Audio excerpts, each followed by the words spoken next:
साथियों, हमारी सरकार किसानों के कल्याण के लिए, खासकर छोटे किसानों के कल्याण के लिए देश के कृषि जगत के हित में, देश के हित में, गांव गरीब के उज्जवल भविष्य के लिए पूरी सत्यनिष्ठा से, किसानों के प्रति पूर्ण समर्पण भाव से,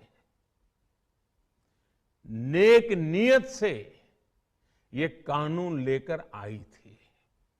लेकिन इतनी पवित्र बात, पूर्ण रूप से शुद्ध किसानों के हित की बात, हम अपने प्रयासों के बावजूद कुछ किसानों को समझा नहीं पाए। भले ही किसानों का एक वर्ग ही विरोध कर रहा था, लेकिन फिर भी ये हमारे लिए महत्वपूर्ण था। कृषि अर्थशास्त्रियों ने, वैज्ञानिकों ने, प्रगतिशील किसानों ने भी उन्हें कृषि कानूनों के महत्व को समझाने का भरपूर प्रयास भी किया। हम पूरी विनम्रता से, खुले मन से उन्हें समझाते रहे। अनेक माध्यमों से व्यक्तिगत और सामूहिक बातचीत भी लगातार होती रही। हमने किसानों की बातों को, उनके तर्क को समझने में भी कोई कोर कसर बाकी नहीं छोड़ी। कानून के जिन प्रावधानों पर उन्हें ऐतराज था, सरकार उन्हें बदलने के लिए भी तैयार हो गई। 2 साल तक हमने इन कानूनों को सस्पेंड करने का भी प्रस्ताव दिया। इसी दौरान ये विषय माननीय सर्वोच्च न्यायालय के पास भी चला गया। ये सारी बातें देश के सामने है, इसलिए मैं इनके अधिक विस्तार में नहीं जाऊंगा।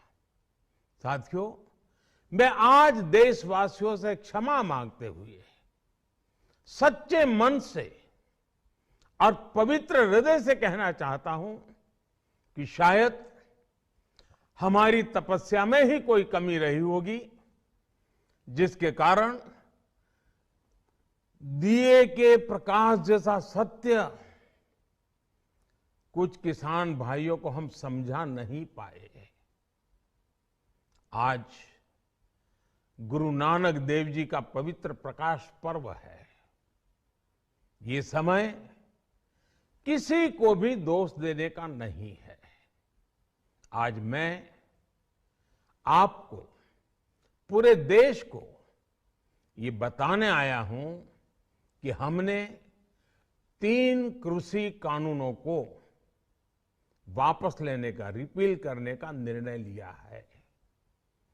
इस महीने के अंत में शुरू होने जा रहे संसद सत्र में, इसी महीने में, हम 3 कृषि कानूनों को रिपील करने की संवैधानिक प्रक्रिया को पूरा कर देंगे।